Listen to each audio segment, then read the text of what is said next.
Puncture हो गई motorcycle. अच्छा हूँ नहीं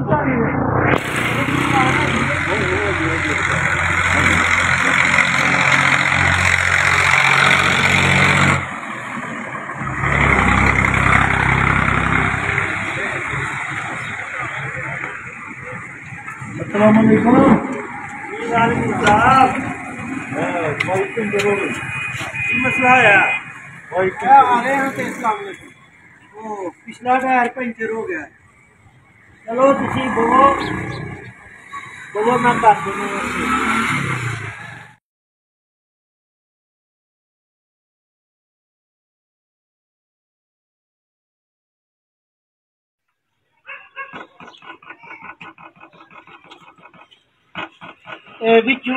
किल निकलिया बिचू जी किल लग गया सी ओके हो गई ठीक हो गई जो किल कटिया ना विचों किल काट दिता रबड़ भी रख देनी रबड़ रख दी सही हो ओके हो गया। अच्छा किन्ने पैसे दे पैसे रहन दो क्यों मैं अल्लाह की रजा वास्ते काम शुरू किया था रस्ता राह के उत्ते इतना लोग आते ने किसी की साइकिल पंचर हो जाती है किसी की मोटरसाइकिल पंचर हो जाती है तो अल्लाह की रजा वास्ते एक छोटा जहा काम शुरू किया था।